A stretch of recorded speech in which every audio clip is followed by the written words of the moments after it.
다 같이 자리에서 일어나서 찬송가 1장을 함께 찬송하시겠습니다.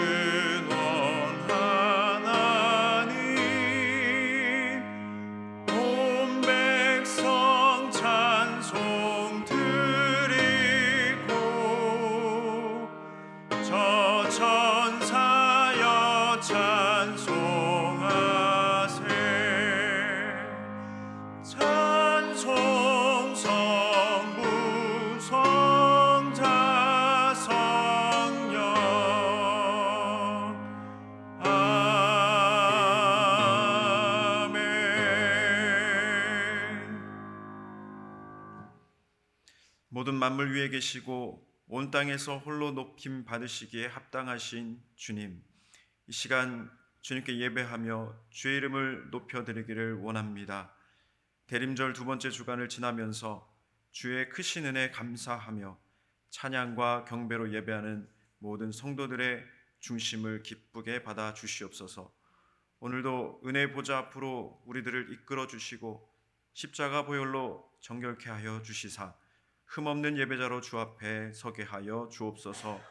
오늘 이 예배 가운데 주의 영이 임재하실 때 충만하게 하여 주시사 주님을 가까이 배웠고 주님의 영광과 능력으로 인하여 놀라고 감격하는 은혜의 시간이 되게 하여 주시옵소서. 주님만 영광 받으시기를 원하오며 이 모든 말씀 예수 그리스도의 이름으로 기원하옵나이다. 아멘. 자리에 앉으시겠습니다. 찬송가 360장을 다 함께 찬송하겠습니다.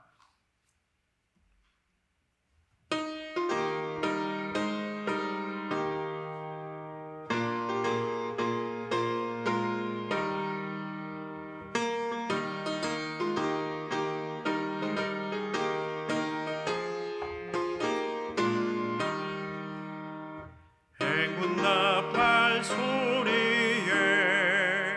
주의 호령 났으니 십자가의 군기를 높이 들고 나가세.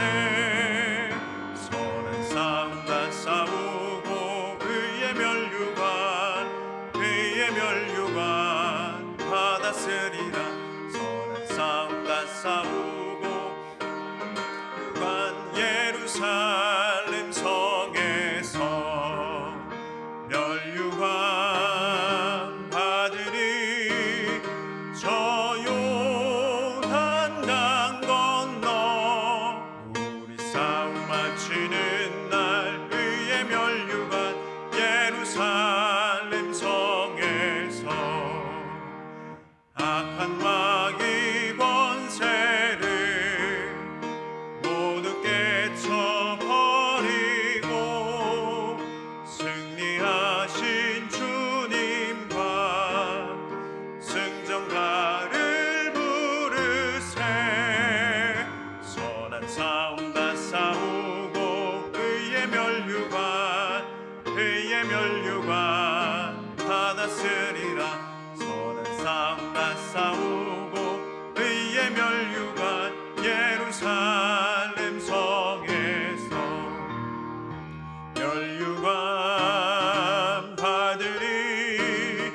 저 요단강 건너 우리 싸움 마치는 날 의의 멸류관 예루살렘 성에서 달려갈 길 다 가고 싸움 모두 마친 후 주와 함께 기쁨을 용사들아 누리세. 선한 싸움 다 싸우고 의의 멸류관 받았으리라. 선한 싸움 다 싸우고 의의 멸류관 예루살렘 성에서 멸류관 아들이 저 요단강 건너 우리 싸움 마치는 날 그의 멸류관 예루살렘 성에서. 아멘. 오늘 하나님께서 우리에게 주시는 말씀은 에스겔서 2장 1절부터 3장 3절까지의 말씀입니다. 에스겔서 2장 1절부터 3장 3절까지의 말씀, 구약 성경 1152쪽에 있습니다. 제가 먼저 다 함께 교독하실 때 제가 먼저 2장 1절 말씀을 봉독하겠습니다. 그가 내게 이르시되 인자야 내 발로 일어서라 내가 내게 말하리라 하시며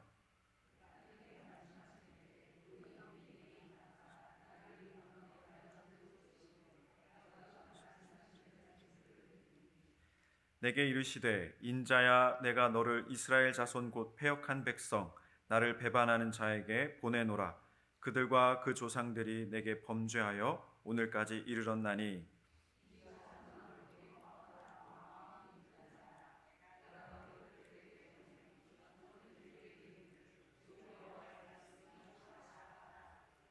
그들은 패역한 족속이라. 그들이 듣든지 아니 듣든지 그들 가운데에 선지자가 있음을 알지니라.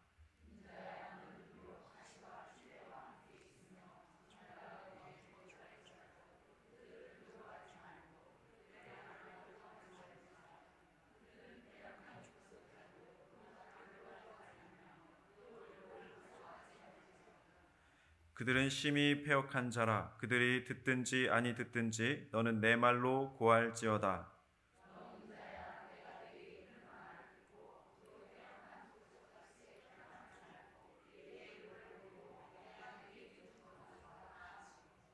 내가 보니 보라 한 손이 나를 향하여 펴지고 보라 그 안에 두루마리 책이 있더라.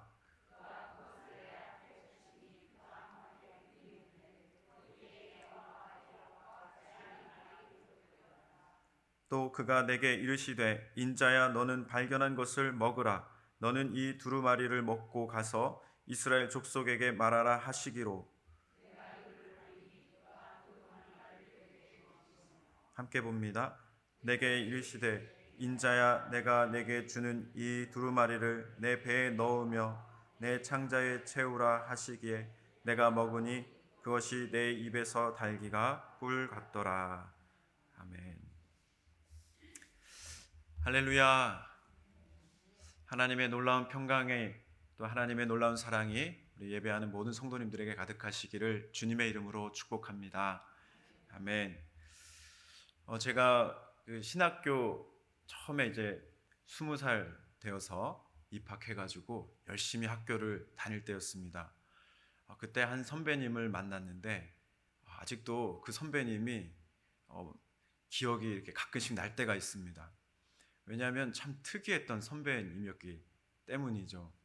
밤에 아무도 없는 운동장에 그냥 쉬고 있는 시간에 혼자 운동장을 뛰는 겁니다. 그런데 그냥 뛰는 게 아니라 빨간색 추리닝을 아래 위로 입고 막 뛰는 겁니다. 그 등 뒤에 뭐라고 글자가 써져 있는데 해병대 이렇게 써 있더라고요. 그러니까 이분은 전역한 지 얼마 안 돼가지고 복학을 하신 선배님인데 계속 그렇게 아무도 시키지 않는데 운동장에서 구보를 하시고 열심히 체력 관리를 하면서 또 신학을 공부하시는 그런 선배님이었습니다. 삶 자체가 제가 볼 때에 보통이 아니다 그런 느낌이 들었고 조금 무섭다 이런 생각도 들었습니다. 근데 어느 날 소그룹에서 만났는데 그 선배님이 이렇게 기도를 하는 겁니다. 하나님, 저희를 더 힘들게 해주십시오. 하나님, 저희 더 고생하게 해주십시오. 그렇게 기도를 하는 겁니다. 그래서 제가 안 그래도 신학생들 힘들고 어려운데 이 선배님 이렇게 기도하니까 이거 아멘을 해야 되나 말아야 되나 순간적으로 고민을 많이 했습니다. 그리고 가끔가다 한 번씩 그 기도가 생각이 납니다. 하나님, 저희 더 고생하게 해주십시오. 하나님, 더 아프게 해주십시오. 더 힘들게 해주십시오. 근데 그때는 이해가 잘 안 됐는데 지나오면서 조금씩 그 기도가 어떤 의미인가라고 하는 것을 깨닫게 되었습니다. 오늘 함께 읽은 성경 말씀은 바벨론 포로기를 이제 막 시작한 이스라엘 백성과 에스겔 선지자에 대한 말씀입니다.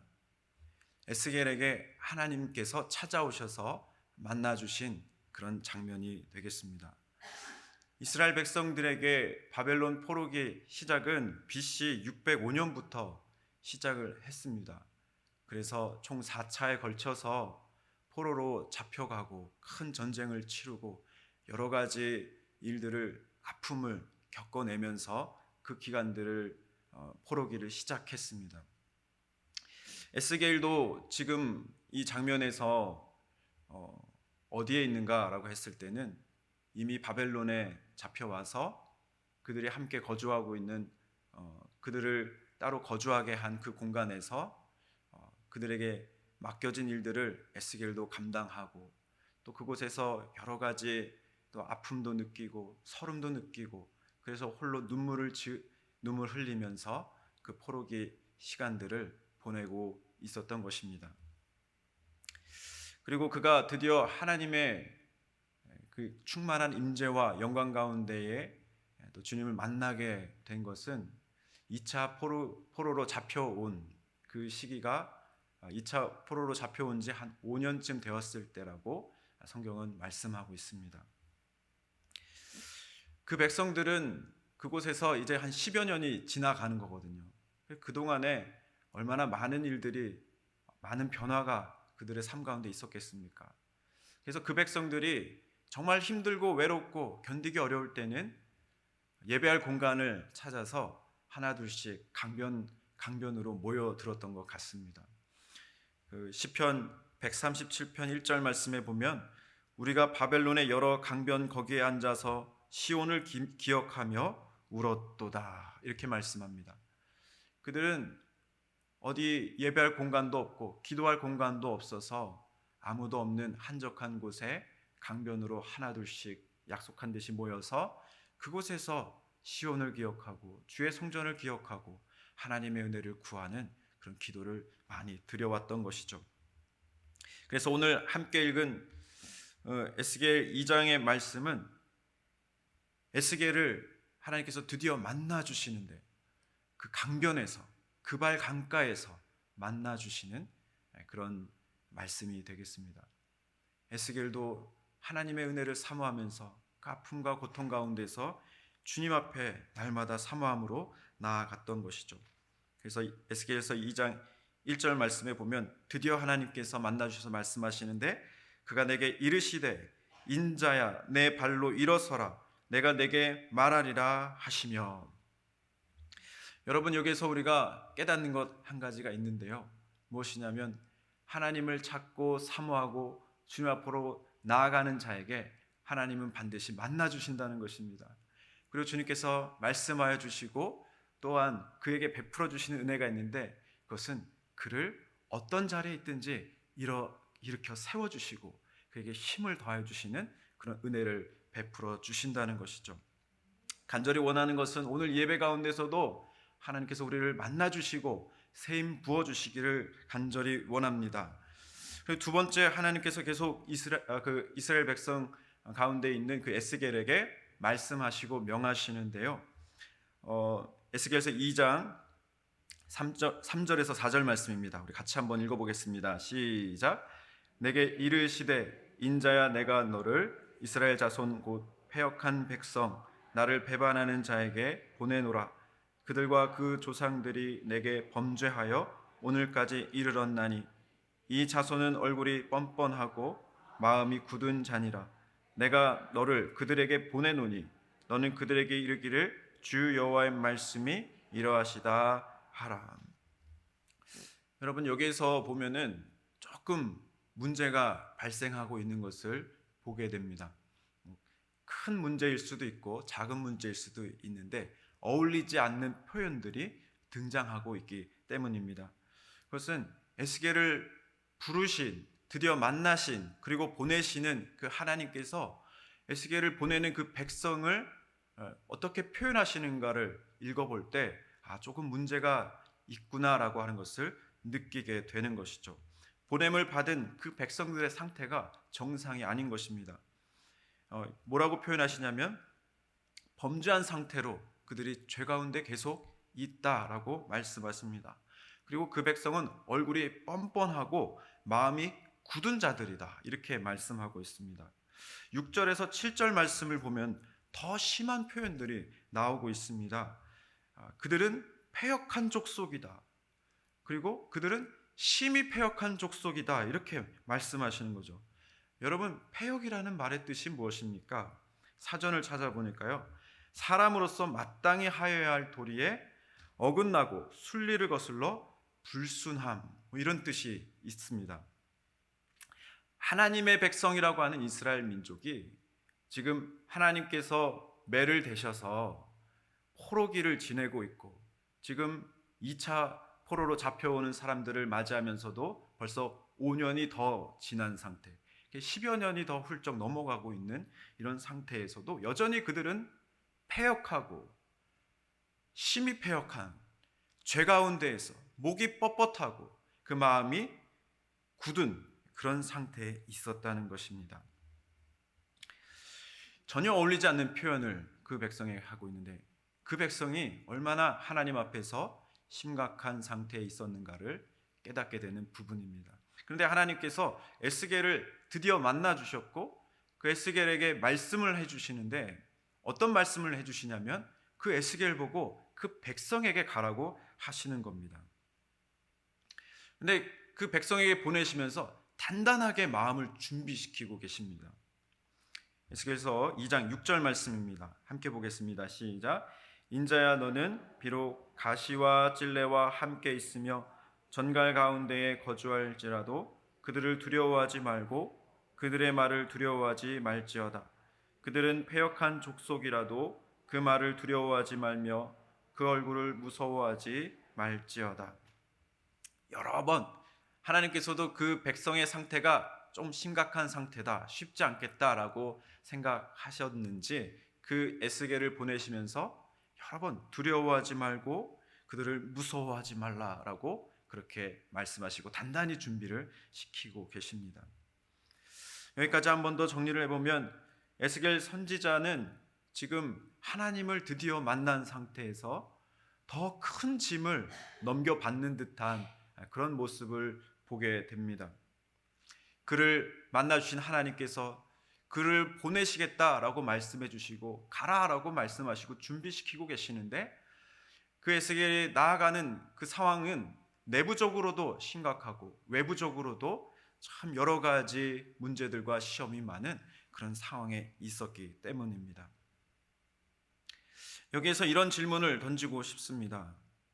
하나님께서는 지금 에스겔이 어떤 상태에 있는지를 분명히 아셨을 텐데 그 에스겔이 지금 너무나도 아파하고 너무나도 공고한 상태에서 어디 쉴 만한 곳이 있을까? 어디 주님 앞에 찬양을 그래도 마음껏 할 수 있는 곳이 있을까?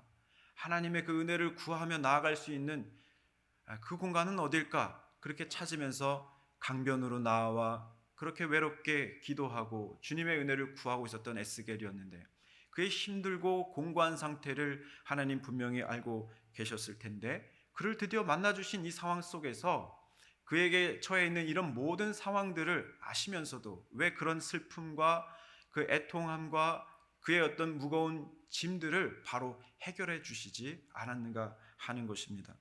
오히려 하나님께서는 찔레와 가시가 있는 곳, 전갈에 독침이 있는 곳, 그 가운데로 나아가라 라고 더 그를 험한 곳으로 다그치시며 내몰아 가셨는가 하는 것입니다.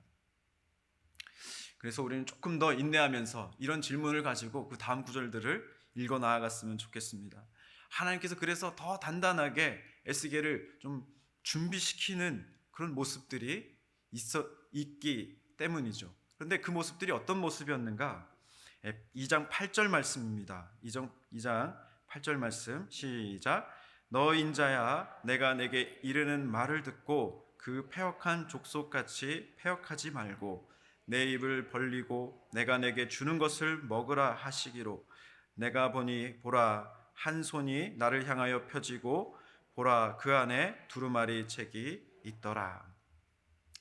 여러분, 에스겔 선지자가 하나님의 음성을 계속해서 듣고 있다 보니까 하나님께서 그에게 두루마리 책을 펼쳐 주시면서 그에게 이 책을 먹으라라고 말씀하고 계시는 것이죠. 여러분, 이 말씀이 에스겔에게 그 모든 패역한 백성들에게 나아감에 있어서 그를 붙들어주고 그를 지켜주고 그를 능히 그 일 가운데에서 감당하게 할 수 있는 그런 준비를 시키신다는 그런 의미가 되는 것입니다. 그러면서도 하나님께서는 뭔가 걱정이 되셨는지 거듭하여서 그 패역한 족속에게로 가지만 너는 패역한 사람이 되지 말거라. 그 위험한 곳으로 가지만 너는 그곳에서 그들과 같은 사람이 되면 안 된다. 이렇게 말씀하십니다. 마치 어린아이를 밖으로 보내는 그런 어머님처럼 계속해서 무엇인가 안심이 안 되듯이 말씀하시고 또 말씀하시고 안전을 체크하시는, 그리고 계속해서 그 아이에게 알고 있는 내용인데도 불구하고 반복해서 기억하게 하시는 것처럼 하나님 말씀하십니다. 여러분, 우리의 아이들이 학교를 갈 때 꼭 하는 말들이 있잖아요. 뭐죠? 길에 걸어갈 때 차 조심해라. 그리고 또 학교에서 오고 갈 때 낯선 사람 조심해라. 그리고 또 이런 얘기하죠. 학교에서 생활할 때 나쁜 친구를 사귀지 마라. 이런 얘기 하지 않습니까? 그리고 또 하나 더 얘기하죠. 선생님 말씀을 잘 들어라. 이렇게 하죠. 손주들에게 그렇게 말씀하시죠? 예, 그렇습니다. 그런데 하나님께서는요, 지금 나쁜 친구들에게로 보내시는 거예요. 나쁜 친구들이잖아요. 어떻게 보면 이 이스라엘 족속이 심히 패역한 상태에 있지 않습니까? 목이 곧았고 마음이 굳어 있는 상태입니다. 나쁜 친구에게 나쁜 친구와 놀지 마 이렇게 얘기하는 이유가 뭐죠? 자기의 아이가 나쁜 친구일 수도 있을 텐데, 그런데 어떤 믿음이 있는 겁니까? 우리 아이는 좋은 아이야. 그리고 다른 친구들 중에 나쁜 아이가 있으면 안 돼. 그 아이는 같이 놀면 안 되겠다. 왜 그렇습니까? 그 나쁜 영향들을 자연스럽게 친구에게 배우고 영향받을까 봐 나쁜 친구들하고 어울리지 마라 이렇게 이야기하는 것이죠. 악한 곳에 들어가서, 패역한 곳에 들어가서, 하나님의 말씀에 대해서 귀담아 듣지 않는 곳에 들어가서 어떻게 경건하게 패역한 족속과 같이 되지 않고 영향받지 않고 살아낼 수가 있겠습니까? 근데 하나님께서는 말씀으로 그 모든 것들을 감당할 수 있다고 말씀하시는 것이죠. 사도 바울은요, 이 은혜를 또한 이렇게 표현하고 있는 것을 봅니다. 디모데 후서 2장 9절에서 10절 말씀입니다. 우리 같이 한번 읽어봤으면 좋겠습니다. 시작. 복음으로 말미암아 내가 죄인과 같이 매이는 데까지 고난을 받았으나 하나님의 말씀은 매이지 아니하니라. 그러므로 내가 택함 받은 자들을 위하여 모든 것을 참음은 그들도 그리스도 예수 안에 있는 구원을 영원한 영광과 함께 받게 하려 함이라. 아멘. 사도 바울은요, 뭐라고 얘기하냐면은 이 말씀이 내 안에 있는데 어떤 걸 느끼냐면 지금 막 고통받고 죽임당하기 직전이고 순교당하기 직전에 처해 있습니다. 사망의 그늘이 짙게 드리워져 있는 그 지하 감옥에서 제대로 된 돌봄도 받지 못하고 외롭게, 그렇게 불편하게, 또 몸이 안 좋은 상태로 여러 가지 위축되는 상황 가운데 불안하게 있지만, 그러나 놀라운 것을 발견했는데 하나님의 말씀이 고난에는 매이지 않고 있더라 하는 것이죠. 하나님의 말씀을 내가 붙들고 그 말씀과 함께 충만하게 거하고 있으니까 이 모든 고난에 매이지 않는 은혜를 누리게 되더라라고 선포하고 있습니다. 그래서 지금 어떻게 말을 하고 있는가 보니까요, 뭐라고 합니까? 더 적극적으로 그리스도의 그 고난의 자리에 나도 나아갈 수 있겠다, 고난의 자리로 나아가겠다, 이렇게 선포하고 있는 것입니다. 그러므로 다시 에스겔로 돌아오면요, 에스겔은 정말 도저히 홀로는 이 모든 것들을 정상적으로는 감당하기 참 어려울 것 같은 상황에 있지만 너에게 주는 이것을 받아 먹으라 하시는 그 말씀으로 인해서 그 고난과 패역함과 여러 가지 역경 가운데서는 매일 수가 없는 그 생명의 말씀, 능력의 말씀을 받아 먹을 때 에스겔은 하나님의 그 부담스러운 사명이지만 능히 감당할 수가 있다는 것을 보여주고 있는 것입니다.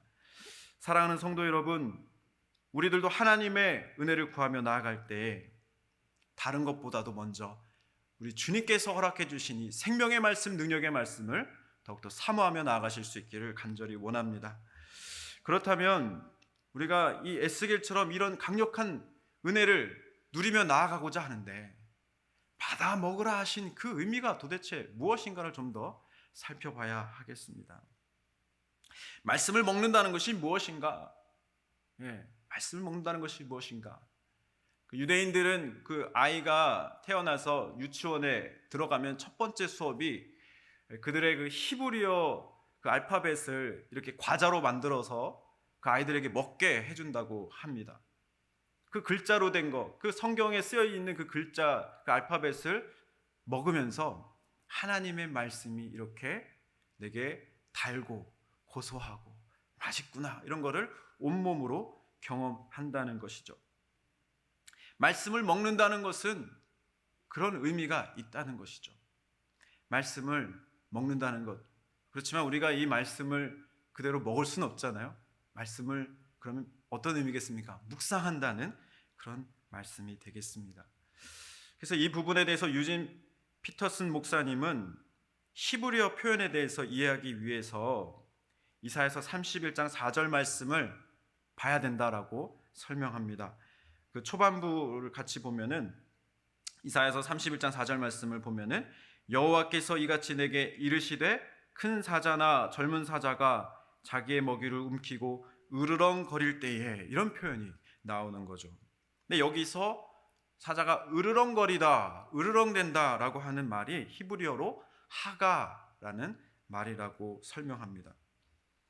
그래서 이 하가라는 말이 동물에게는 으르렁거린다라고 표현될 수 있지만 말씀을 묵상한다라는 의미도 담고 있다는 거예요. 여러분 생각해 보면 이게 전혀 안 맞는 것 같죠? 으르렁대는 거하고 묵상하는 거하고 어디가 이렇게 같은 의미로 이 단어가 쓰일 수가 있는 것인가? 그래서 쉬운 예가 하나 더 필요합니다. 쉬운 예가 필요한데 우리 집에 그 아주 귀여운 강아지들이 있으시잖아요. 저희 집에는 없지만 있는 분들이 많이 있습니다. 근데 그 강아지들이 어떻게 합니까? 막 이렇게 뛰어놀 때 우리가 볼 때는 그냥 뼈다귀인데 아무것도 아니고 탐나지도 않는데 그 녀석은 그게 세상 없는 소중한 보물이 될 때가 있잖아요.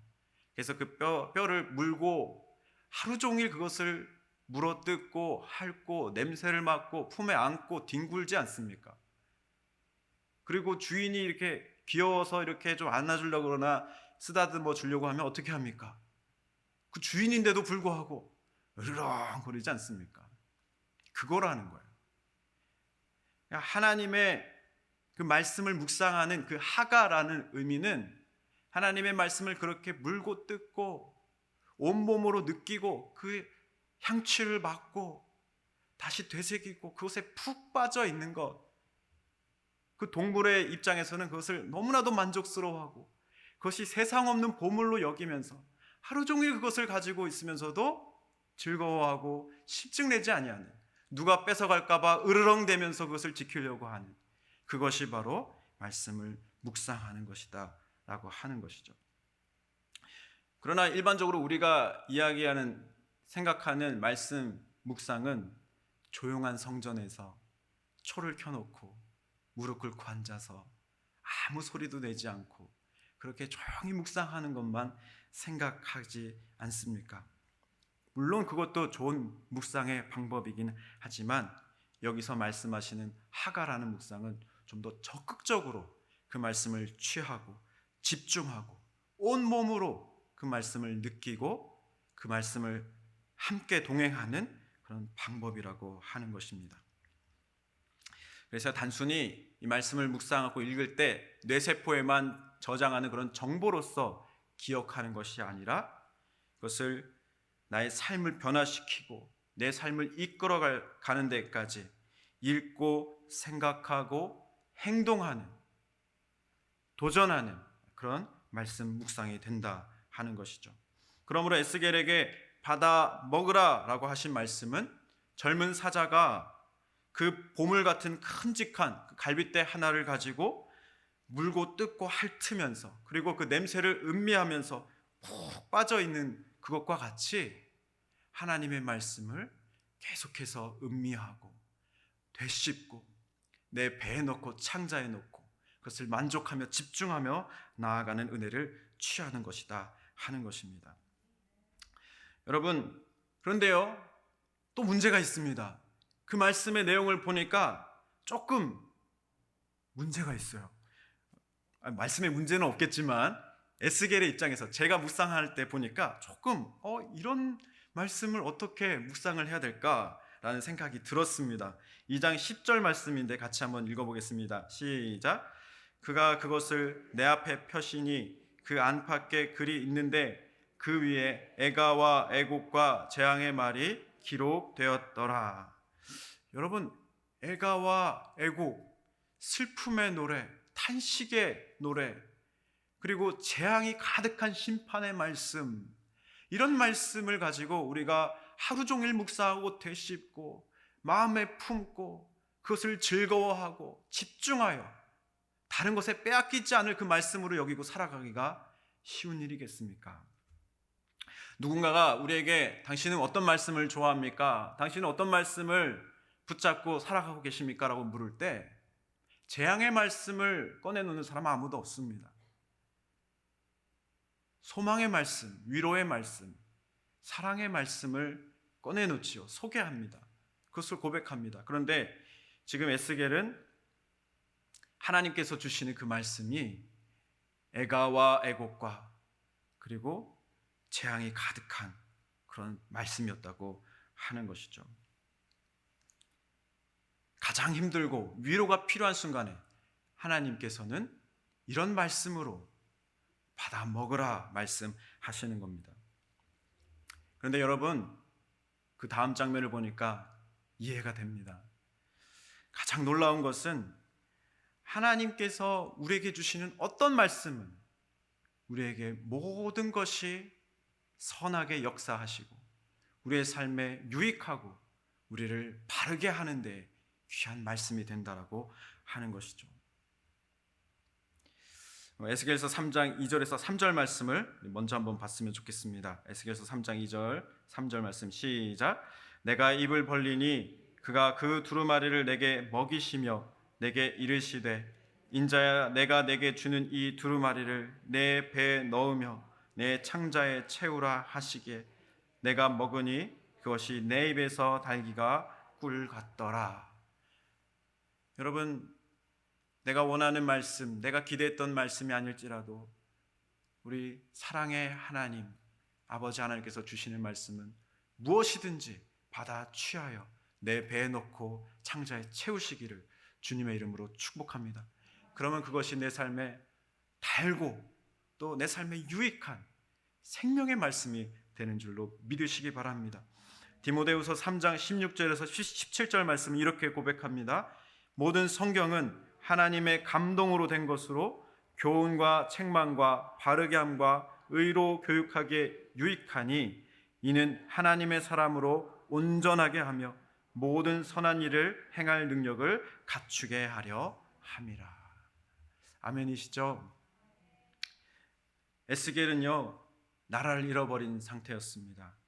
이역만리 타국에서 하나님의 위로가 간절히 필요했고 회복의 은혜를 구하면서 기도하며 나아가고 있었습니다. 어느 날 하나님 드디어 그를 만나주셨고 영광스러운 그 보좌 앞으로 그를 오게 하셨는데, 보여주셨는데 들려주시는 주의 음성을 들을 때에 에스겔은 처음에는 좀 당황했을 것입니다. 왜냐하면 그 에스겔을, 위로와 소망이 필요한 그 에스겔에게 더욱 아픔이 있고 고난이 있고 무거운 짐을 지고 가야 하는 그 패역한 그 백성의 가운데로 말씀을 듣지 아니하고 하나님을 떠나서 저 멀리 그 죄에서 돌아올 그 모습을 보여주지 않고 있는 그들에게 보내셨기 때문입니다. 하나님의 표현 말씀대로 가시와 전갈이 있는 그곳에 가라 하셨기 때문입니다. 그러나 하나님이 주신 그 말씀을 믿음으로 취하고 순종하여 받아 그 삶 가운데 채울 때에, 그 온몸으로 그 말씀을 붙들고 사모하며 집중하며 나아갈 때에 그 말씀이 애가와 애곡과 재앙이 가득한 말씀일지라도 그는 하나님의 꿀보다도 더 단 그 말씀의 은혜들을 누리며 나아갔습니다. 사랑하는 성도 여러분, 어려운 때를 우리가 지나고 있습니다. 정말 어려운 때, 그리고 외롭게 신앙생활하는 때를 지나고 있습니다. 그러나 여러분, 우리에게 하나님께서는 귀한 도구를 주셨습니다. 우리에게 붙들 수 있는 말씀을 주셨습니다. 우리에게 이 모든 상황을 이겨낼 수 있는 꿀보다 더 단 생명의 말씀을 우리에게 주셨습니다.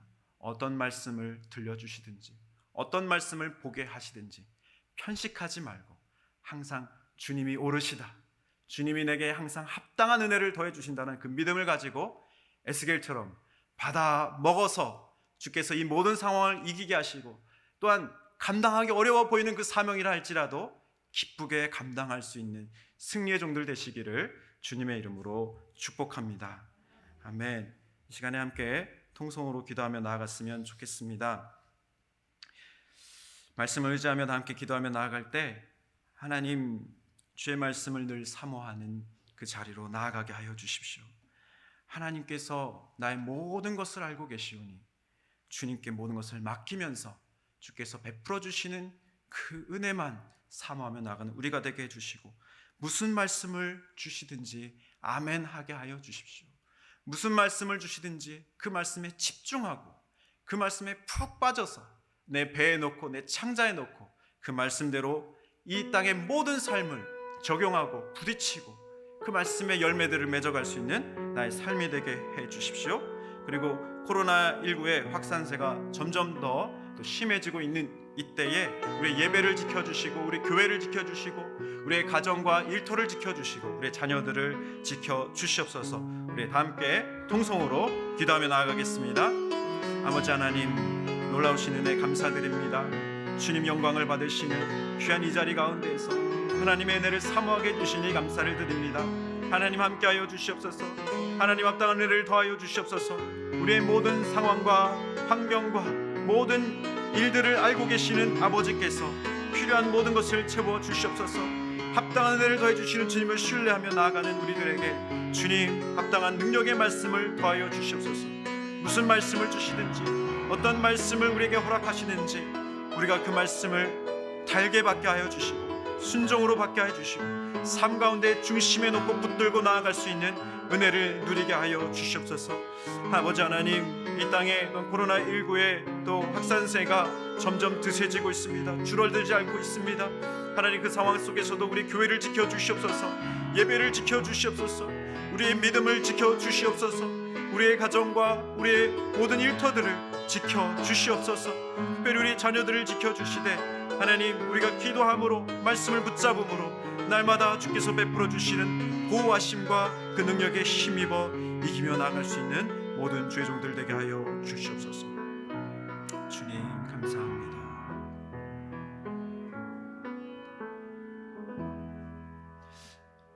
하나님 아버지, 우리는 날마다 주의 은혜가 필요합니다.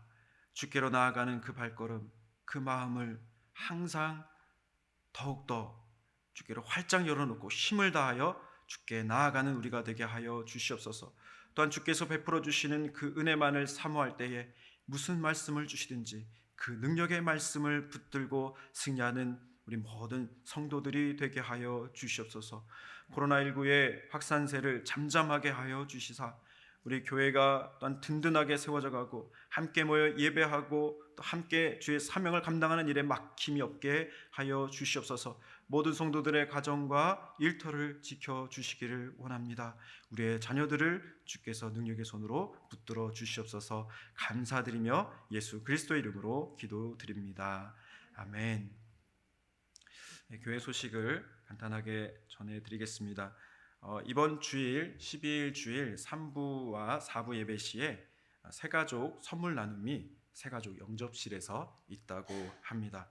그리고 계속 유아 세례 신청 받고 있습니다. 주보를 참조하셔서 사무실로 신청해 주시기를 바랍니다. 이제 다 같이 축도하심으로 예배를 마치겠습니다.